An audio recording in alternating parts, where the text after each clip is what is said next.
Hello everyone, मैं आपके साथ महेंद्र कुमार स्वागत करता हूं आप सभी का आपके अपने यूट्यूब चैनल संस्कृत क्लासेस में। आज हम करने वाले हैं कक्षा 10वीं के पंचम पाठ के प्रश्न उत्तर।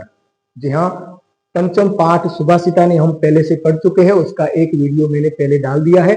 अगर आपने वीडियो नहीं देखा है तो आप डिस्क्रिप्शन में लिंक दे रखा है, वहां से आप उस वीडियो को जरूर देखें। आगे हम करने वाले हैं सुभाषितानी पाठ के प्रश्न उत्तर।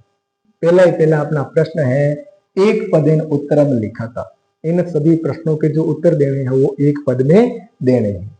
सबसे पहला है, मनुष्याणाम महान रिपु कह। मनुष्याणाम यानी मनुष्यों का, महान रिपु यानी बड़ा, रिपु यानी शत्रु, कह यानी कौन है। मनुष्य का सबसे बड़ा शत्रु कौन है? तो कौन है? आलस्य।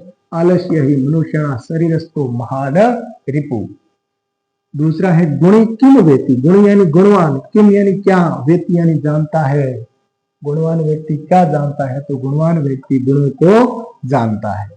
केसाम संपत्तौ च विपत्तौ च महताम एक रूपता। केसाम यानी कौन, संपत्ति में, समृद्धि में और विपत्ति में एक समान रहते हैं। तो कौन है? महात्म यानी महान लोग जो होते हैं वो है वो संपत्ति, समृद्धि में और विपत्ति के दोनों ही समय में एक समान रहते हैं। पशुना अपि कीदृशः गृह्यते। पशुना अपि यानी पशु भी किस तरह से ग्रहण करते हैं। तो क्या हो जाएगा? उदीरितो अर्थ, अर्थात कहे गए का अर्थ है वो पशु भी ग्रहण करते हैं। उदीरितो का अर्थ होता है कहे गए का। क्या अर्थ होता है? कहे गए का अर्थ तो पशु भी ग्रहण करते हैं। उदीरितो अर्थ यानी कहे गए का अर्थ। उदय समय अस्त समय च कह रक्त भवति। उदय समय यानी उदय होते समय, अस्त समय यानी अस्त होते समय, कह च रक्त यानी लाल, रक्त के समान लाल होता है। तो कौन होता है? सविता यानी सूर्य होता है। सूर्य कहो या फिर सविता कहो।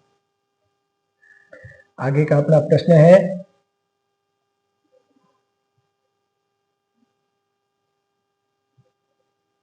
आगे का अपना प्रश्न है, अधोलिखित प्रश्नानाम उत्तराणि संस्कृत भाषाएं लिखित।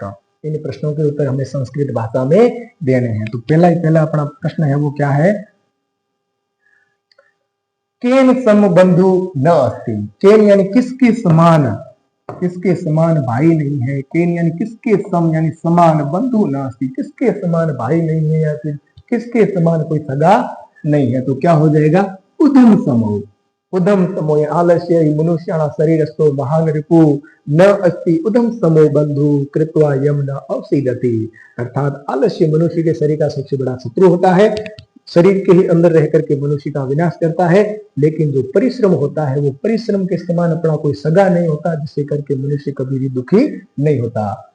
तो को क्या हो जाएगा? उधम सम। उसके बाद में है, वसंतस्य गुणम कह जानाति। वसंत यानी वसंत ऋतु के गुणों को कौन जानता है? कह यानी कौन जानता है। तो क्या हो जाए? वसंतस्य गुणम पिकह व जानाति। वसंत ऋतु के गुणों को पिकह यानी कोयल जानती। आगे का अपना प्रश्न है, बुद्ध कीदृशः भवति। बुद्ध यानी जो विद्वान लोग होते हैं वो किस तरह के होते हैं। तो कैसे? बुद्ध परिंकित ज्ञान फला भवन्ति। विद्वान जो लोग होते हैं वो परिंकित अर्थात संकेत रूपी ज्ञान को समझने वाले होते हैं। परिंकित का अर्थ होता है संकेत रूपी। परिंकित का अर्थ क्या होता है?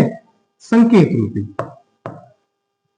परिंकित यानी संकेत रूपी ज्ञान को समझने वाले, संकेत रूपी ज्ञान को समझने वाले होते हैं। कौन होते हैं? बुद्ध यानी विद्वान लोग, विद्वान लोग। आगे का अपना प्रश्न है, नाराणाम प्रथम शत्रु कह। नाराणाम, नाराणाम अर्थात नरों का, मनुष्य का, मानव का प्रथम शत्रु कौन है? तो नराणाम प्रथम शत्रु क्रोध अस्ति। नराणाम प्रथम शत्रु कौन है? क्रोध है। जिस प्रकार से लकड़ी के अंदर की जो आग होती है वो लकड़ी को जला देती है, उसी प्रकार से मनुष्य के शरीर के अंदर रहने वाला क्रोध होता है वो मनुष्य का क्या कर देता है? नाश कर देता है। सुधीय संख्यम केन सह भवति। सुधीय सख्यम यानी मित्रता। सुधी यानी विद्वान लोग, सख्यम यानी मित्रता, केन यानी किसके, सह यानी साथ, भवंती यानी होती है। जो विद्वान पुरुषों की मित्रता होती है वो किसके साथ होती है? तो क्या हो जाएगा? सुधीय सख्यम, सुधी भी सह भवति। विद्वानों की मित्रता विद्वानों के साथ होती है। अस्माभि कीदृशम वृक्षः सेवितव्य, अस्माभि यानी हमें, कीदृशम यानी किस प्रकार के, वृक्षः यानी वृक्ष का, सेवितव्य यानी सहारा लेना चाहिए, आश्रय लेना चाहिए। तो क्या हो जाएगा, अस्माभि फल छाया समन्वितः, हमें इससे पेड़ का सहारा लेना चाहिए या इससे पेड़ का आश्रय लेना चाहिए जहां पर फल और छाया दोनों से युक्त पेड़ हो, बहुत ही बड़ा विशाल पेड़ हो और उसकी छाया भी खूब हो और उस पर फल भी बहुत सारे लगे हुए हो। वृक्ष सेवित यानी वैसे वृक्ष का सहारा लेना चाहिए। फिर आगे कहते हैं ना, देवी तह फलम न अस्ति, अगर हमारे भाग्य में फल नहीं भी हुआ तो छाया को कौन रोक सकता है।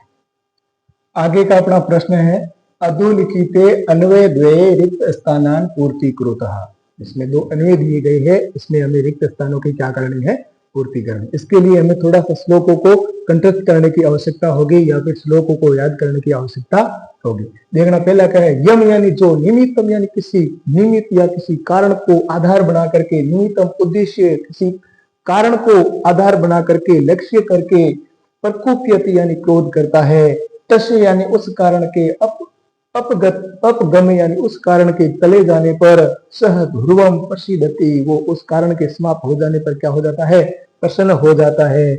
यस्य मनः, जिसका मन अकारण द्वेषी अस्ति, जिसका मन अकारण द्वेषी होता है, तम कथम परितोष्यति, उसको है वो कैसे शांत करेंगे, तो उसको शांत करने वाले कौन, जन, उसको शांत कौन करते हैं, लोग करता है, जन अर्थात लोग। यहां पर होगा निमित्तम, यहां पर होगा अपगमे और इसका अर्थ होगा जन। संसारे खलु निरतकम न अस्ति, विचित्र संसार, यहां पर क्या होगा, विचित्र संसारे खलु किंचित यानी कुछ भी, निरतकम न अस्ति यानी निरर्थक कुछ भी नहीं है।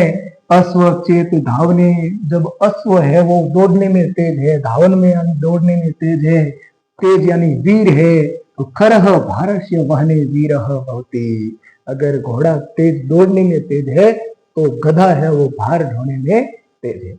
गधा नाम कह के पता नहीं क्यों हंसी आ जाती है, लेकिन गधा तो गधा ही होता है। यहां पर क्या होगा, विचित्र, किंचित, धावने और भारस्य। आगे का अपना प्रश्न है, अधोलिखितानाम वाक्यानाम कृते समानार्थकान श्लोकानाम तानः पाठात् चित्वा लिखतः। यहाँ पर क्या है, ये दो वाक्य दिए गए हुए हैं, अधोलिखिता नाम वाक्या नाम, यहाँ पर दो वाक्य दिए गए हैं जिसके समान समानार्थ कान श्लोकान नाम, जिसको देख करके जो श्लोक जहां पर इनके समान अर्थ वाला है उन श्लोकों को पाठाद चित्वा यानी पाठ से चुन करके लिखता। क्या है, पहला विद्वान सह एव भवति, विद्वान सह एव भवति, विद्वान तो वही है, विद्वान तो वही होते हैं, यम यानी जो, अनुउक्तम अपि तथ्यम जानाति, जो बिना कहे हुए का भी तथ्य, बिना कहे हुए तथ्यों का भी अर्थ जान लेते हैं। देखना, विद्वान सह एव भवति, विद्वान तो वही होते हैं, यम यानी जो, अनुउक्तम अपि बिना कहे हुए का भी, तथ्यम जानाति बिना कहे हुए भी उन तथ्यों को है वो जानाति यानी जान लेते हैं। तो इसका अपना जो श्लोक था वो इससे पहले हमने पढ़ा था पहले की क्लास में, वो कौन सा था, अनुउक्तम उहति, अनुउक्तम अपि उहति, अनुक्तम अपि उहति, उहति, अनुउक्तम अर्थात बिना कहे हुए का भी, यहाँ पर अनु को भी हटा दो तो भी अपन यहाँ पर और संधि हो जाएगी, कौन सी, देखना ये यहाँ तक, ये उक्तम यहाँ पर है अनु, अन उक्तम बिना कहे हुए का भी, अपि यानी बिना कहे हुए का भी, उगति यानी समझ लेते हैं या फिर अनुमान लगा लेते हैं, पंडित तो जन है यानी पंडित लोग। ये जो ऊपर की पंक्ति दी हुई है वैसे की वैसा अपना एक श्लोक है, कौन सा है, अन उक्तम उहति, अनु उक्तम अपि उहति पंडितो जनः, बिना कहे हुए का भी अर्थ है वो कौन या फिर अनुमान है वो कौन लगा लेते हैं, पंडित लगा लेते हैं। ये अपना एक पहले हमने पढ़ा है क्या है, श्लोक है। अगर नहीं देखा है तो श्लोक को अंदर जाकर के किताब के अंदर जाकर के ढूंढ के उसका अर्थ आप अच्छे से देख सकते हो। क्या है, अन उक्तम अपि उहति यानी बिना कहे हुए का अर्थ भी है वो जान लेते हैं पंडित जन। आगे का अपना प्रश्न है, मनुष्य समस्वभावे, समस्वभावे अर्थात समान स्वभाव वाले जनई यानी जनों के साथ, लोगों के साथ, सह मित्रता करोति, लोग है वो समान स्वभाव वाले लोगों के साथ मित्रता करते हैं। तो अपने जो श्लोक दे रखा था वो कौन सा था? समान शील, शील वैष्णव सुसंख्यम, अर्थात समान शील का अर्थ होता है गुण, समान शील या फिर समान आचरण वाले, समान आदतों वाले ही मित्रता करते हैं।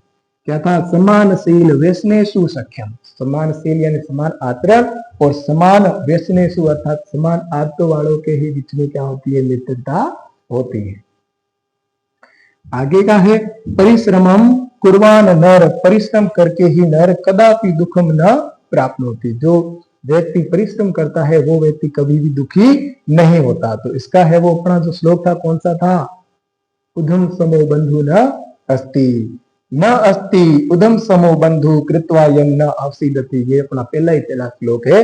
जब सुभाषित शुरू होते हैं तो पहला अपना श्लोक है, आलस्य ही मनुष्याणाम शरीरस्थो महान रिपु न अस्ति उधम समो बंधु यम कृत्वा न अवसीदति, जिसे करके कभी लोग दुखी नहीं होते। तो यह क्या है? न अस्ति नहीं है, न अस्ति उधम समो, उधम समो यानी परिश्रम के समान बंधु नहीं है, कोई परिश्रम के न ही है, उधम यानी परिश्रम के समान, बंधु यानी भाई या सगा, कृत्वा यम न अवसीदति, जिसे करके मनुष्य कभी दुखी नहीं होता। उसके बाद है अपना प्रश्न है महांतः जना सर्वदेव संप्रकृतितय भवन्ति, तो इसका क्या हो जाएगा? सम जन सदैव, क्या है? जो महान लोग होते हैं, महांतः जना सर्वदेव सम प्रकृतितय भवन्ति, जो समान, जो विद्वान लोग होते हैं, जो महान लोग होते हैं, वो सभी हर जगह पर है वो कैसे रहते हैं? एक समान रहते हैं। तो इसका क्या हो जाएगा? संपत्तौ विपत्तौ च महताम, एक रूपता, अर्थात समृद्धि में और विपत्ति में एक समान रहने वाले ही होते हैं महान पुरुष। आगे का अपना प्रश्न है यथा निर्देशम परिवर्तनम विधाय वाक्यानि रच्याम, यथा निर्देशम, जिस प्रकार से निर्देश दिया गया है उसी प्रकार से वाक्यों को परिवर्तित करना है। गुणे गुणम जानाति बहुवचने, गुणे गुणम जानाति बहुवचने क्या हो जाएगा? एक वचन, द्विवचन और बहुवचन क्या हो जाएगा? क्रिया का क्या करना है? क्रिया और कर्ता दोनों को ही, जैसो मेरो करता होगो वैसी मेरी क्रिया, जैसो मेरो करता होगो वैसी ही मेरी क्या होगी? क्रिया होगी। तो यहाँ पर देखना, अगर क्रिया परिवर्तित कर रहे हैं तो साथ ही साथ कर्ता को भी परिवर्तित करना पड़ेगा। बहुवचन में करना है तो गुणिनः गुणम जानन्ति, गुणिनः गुणम जानन्ति, अर्थात गुणवान लोग ही गुणों को जानते हैं। पशु उदीरितम अर्थ गृहति, गृहति की जगह पर क्या करना है? कर्मवाच्य करना है। तो क्या हो जाएगा? पशुना उदीरिति अर्थ गृहते, क्या हो जाएगा? गृहते, गृहति की गृहाति की जगह पर क्या हो जाएगा? गृहते। मृगा मृगे सह अनुव्रजंती, एक वचने करना है तो व्रजंती की जगह पर ये जो बहुवचन है उसकी जगह पर क्या कर लेंगे? एक वचन कर लेंगे। तो मृगः मृगे सह, मृगः यहाँ पर मृगा था, अगर मृगा तो क्या है? ये बहुवचन में है, किसमें है? बहुवचन में है, और ये जो क्रिया है वो भी बहुवचन में है। लेकिन हम जब क्रिया को एक वचन में करेंगे तो कर्ता और क्रिया दोनों को करेंगे तो क्या हो जाएगा? मृगः मृगे सह अनुव्रजंती, यानी हिरण हिरणों का ही अनुगमन करता है या अनुकरण करता है। आगे का होगा अपना प्रश्न है कह छायाम निवार्यति, इसको कर्मवाची में बदलना है तो कैसे होगा? केन छाया निवार्यते, क्या हो जाएगा इसका? केन छाया निवार्यते, यहाँ पर क्या हो जाएगा? निवार्यते, और यहाँ पर केन हो जाएगा। तेन एव ब्रहीना शरीरम दह्यते, दह्यते अर्थात तेन इसी से एव ही ब्रहीना शरीरम दह्यते, क्रोध से ही अपने शरीर का क्या होता है? विनाश होता है। तो सह एव ब्रही शरीरम दहते, सह एव वही अग्नि क्या हो जाएगा इसकी जगह पर? सह एव ब्रही शरीरम दहते, ये हो गया तृतीयवाची में। आगे है संधि विच्छेद करना है। संधि संधि विच्छेदम कृतः। संधि का अर्थ होता है मेल करना, संधि विच्छेद का अर्थ होता है वर्णों को, शब्दों को पृथक करना। देखना, सबसे पहले है न अस्ति उधम समः। न अस्ति उधम समः, इन तीनों को साथ में लिखेंगे तो क्या हो जाएगा, यहाँ पर अ, पीछे क्या आ रहा है अ, संधि कौन सी हो जाएगी, संधि हो जाएगी दीर्घ। कौन सी संधि हो जाएगी, क्या बन गया ना। उसके बाद में है अस्ति, अस्ति अंत में है वो क्या आ रहा है ई, के ऊपर किसकी, छोटी ई की मात्रा, उसके बाद में आ रहा है उ। यहाँ पर अगर ई या उ के बाद में असमान स्वर आता है, अगर समान स्वर आता है तो दीर्घ संधि हो जाती है, दीर्घीकरण हो जाता है। लेकिन अगर असमान आता है तो ई की जगह पर क्या बन जाता है य के साथ हलंत, और पीछे वाले वर्ण की जो मात्रा है वो कहां पर लग जाती है य के ऊपर। तो ई की जगह पर क्या हो जाएगा, तो से ई को निकाल दिया तो कैसा हो गया हलंत, पीछे है वो य की जगह पर, ई की जगह पर यह बन गया और य के पीछे है वो ऊ की मात्रा लग गई। तो पहले कौन सी संधि हुई, पहले तो हुई दीर्घ, उसके बाद में यहां पर हुई यण, यण पहले एक दीर्घ संधि हुई और उसके बाद में यण संधि हुई। तो न अस्ति उधम समूह, लेकिन इसका जब उच्चारण करेंगे तो उच्चारण अगर शुद्ध करना है तो हमें है वो संधि को विच्छेद करके ही करना होगा। न अस्ति उधम समय से पण नहीं कर सकते। ऐसे अगर करने वाले करते भी है, लेकिन जो शुद्ध उच्चारण होता है उसको संधि से पृथक करके या संधि विच्छेद करके ही करना होता है।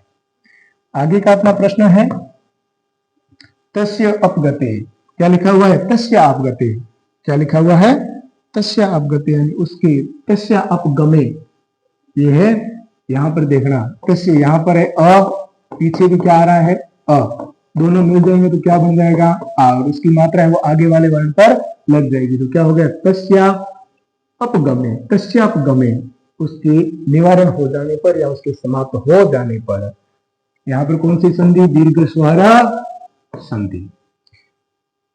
अनुउक्तम अपि, यहां पर देखना, यहां पर है वो जो म है, म कैसा है हलंत है, तो म के अंदर किसकी मात्रा लग जाएगी अ की, यहाँ पर व्यंजन संधि होगी, लेकिन आगे कोई भी स्वर नहीं है इसलिए यहाँ पर दीर्घ संधि नहीं होगी। तो क्या हो जाएगा अनुउक्तम, अनुउक्तम, म कैसा हो गया, म पहले हलंत था, अ की मात्रा लगी तो म कैसा हो गया पूर्ण हो गया, म कैसा हो गया पूर्ण हो गया, अनुउक्तम उहति। ठीक है, यहाँ पर संधि कौन सी, व्यंजन संधि होगी। उहति की जगह पर क्या होगा, यहाँ पर है वो छोटी ई की मात्रा, छोटी ई की मात्रा, पीछे है वो बड़ा ऊ, तो यहाँ पर इस ई की जगह पर पीछे असमान स्वर आया है तो क्या बन जाएगा य, और ऊ की मात्रा य के पीछे लग जाएगी। तो प है वो कैसा हो गया हलंत, क्योंकि ई की मात्रा निकाल दी, ई की मात्रा की जगह क्या बन गया य, और पीछे वाले जो वर्ण की मात्रा थी वो कहां लग गई यू पर, तो य पर, तो पीछे क्या हो गया युति। अनुउक्तम उहति, अनुउक्तम अपि उहति, क्या हो गया अनुउक्तम अपि उहति। यहां पर संधि कौन सी हुई यण, यण स्वर संधि। उसके बाद में है गावः च, क्या बन गया गावाः च, यहां पर है वो सत्व संधि हुई है। जब हम संधि पढ़ेंगे तो उसे अच्छी तरीके से पढ़ेंगे। यहाँ पर जो विसर्ग है, विसर्ग में है वो क्या हो गया, विसर्ग के बाद में जो वर्ण आया इसी वर्ण का है वो इसी वर्ण का है जो तीसरा वर्ण बनेगा। इस प्रकार से आगे है वो कौन सा हो गया सतुक्ति, क्या हो गया गावाश्च। न अस्ति, तो इसकी जगह पर क्या हो जाएगा अ धन अ के बाद में क्या हो गया आ की मात्रा किस पर लग गई न पर, तो क्या हो गया नास्ति। तो संधि कौन सी हो गई दीर्घ स्वर संधि। उसके बाद में है रक्त च अस्तमयी, रक्त च अस्तमयी, अर्थात यहां पर क्या है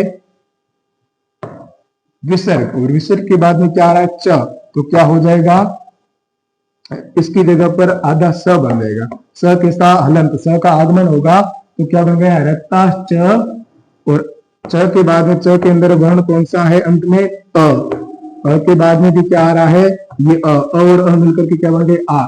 तो च के बाद में मात्रा किसकी लग गई आ की, आ की मात्रा किसमें लग गई च में, तो क्या बन गया रक्ता च। यहाँ पर क्या हो गई दीर्घ स्वर संधि। रक्ता च अस्तमयी, योजकः तत्र, आगे का है योजकः तत्र, तो क्या बन गया यहाँ पर क और पीछे क्या है क, तो इसका जो इसकी जगह पर क्या बन जाएगा स, क्योंकि त के अंदर आप कहोगे यहाँ पर स भैया जी दूसरा बन रहा है और यहाँ पर स दूसरा बन रहा है, तो यहाँ पर जो च है च वर्ण का तीसरा ही होता है क्या, च के आगे हमेशा ये स लगता है, क्योंकि इसका उच्चारण और इसका उच्चारण स्थान दोनों ही क्या है, सेम है। और इसका उच्चारण स्थान और इस स का उच्चारण स्थान क्या है, दोनों सेम है, इसलिए त के आगे हमेशा स सड़क वाला आता है और त के आगे हमेशा स सड़क वाला आता है और च के आगे हमेशा स संकर वाला आता है। तो योजक पत्र, ठीक है। उसके बाद में अगला अपना प्रश्न है समस्त पदम विग्रह लिखत, समास के पद का विग्रह करना है, तो क्या हो जाएगा, उदम सम अर्थात उद्मेन सम, उद्मेन सम क्या हो गया इसकी जगह पर, उद्मेन सम। जब हम समास पढ़ेंगे तो इसको भी और अच्छी तरीके से समझेंगे और याद भी हो जाएगा, सारे के सारे समास हमें कंठस्थ भी हो जाएंगे। उसकी पहचान कैसे करनी है, कौन से शब्द में क्या शब्द मिलता है, उसका समास विग्रह कैसे करते हैं। उद्यम समूह की जगह पर क्या हो जाएगा, उद्मेन सम। शरीर स्थित की जगह पर क्या हो जाएगा, शरीरस्थ। निर्बल की जगह पर क्या हो जाएगा, बलेन हीन। निर्बल यानी बल से जो हीन है। देहस्य विनाशनाय, देह विनाशनाय हो जाएगा। महावृक्ष की जगह पर महान वृक्ष हो जाएगा। समानशील व्यसन व्यसामतेषु, तो समानशील व्यसनेषु हो जाएगा। अयोग्य यानी न योग्य हो जाएगा। इससे आगे का अपना प्रश्न है अधोलिखितानाम पदानाम विलोम पदाने पाठात चित्वा लिखत। अधोलिखित यहाँ पर कुछ शब्द दिए गए हैं, उनके विलोम शब्द हमें कहां से ढूंढने हैं, अपने पाठ के अंदर से ढूंढने हैं। तो प्रसिद्धति, तो प्रसिद्धति की जगह क्या हो जाएगा, अवसिद्धति। प्रसिद्धति का अर्थ होता है प्रसन्न होना, खुश होना। मुगम्बो खुश हुआ, वहां पर क्या हो जाएगा, अवसिद्धति यानी मुगम्बो कैसे हुआ, मुगम्बो दुखी हुआ। मुगम्बो क्या हुआ, दुखी हुआ। प्रसिद्धति यानी खुश होना, अवसिद्धति यानी दुखी होना। मूर्ख, मूर्ख से और गधे से, जैसे मूर्ख शब्द आता है और जैसे गधा शब्द आता है तो वैसे थोड़ी सी हंसी आती है। मूर्ख, मूर्ख का क्या हो जाएगा, पंडित। मूर्ख का जो विलोम शब्द होता है वो क्या होता है, पंडित। बली यानी बलवान, बली की जगह पर क्या हो जाएगा, निर्बल यानी शक्तिहीन। सुलभ, सुलभ की जगह पर दुर्लभ हो जाएगा। सुलभ यानी आसानी से प्राप्त होने वाला और दुर्लभ यानी कठिन से, कठिनता से प्राप्त होने वाला। संपत्ति यानी समृद्धि, समृद्धि की जगह पर क्या हो जाएगा, विपत्ति। अस्त समय यानी अस्त होते समय, उसकी जगह पर क्या होगा, हो जाएगा उदय होते समय, उदय। सार्थकम की जगह पर हो जाएगा निरर्थकम। आगे का बड़ा प्रश्न है संस्कृतेन वाक्य प्रयोगम कुरुतः। संस्कृत में वाक्यों का प्रयोग करना है। आगे एक शब्द दे रखा है वायसः, वायसः यानी काकः, वायसः यानी कौआ, ठीक है।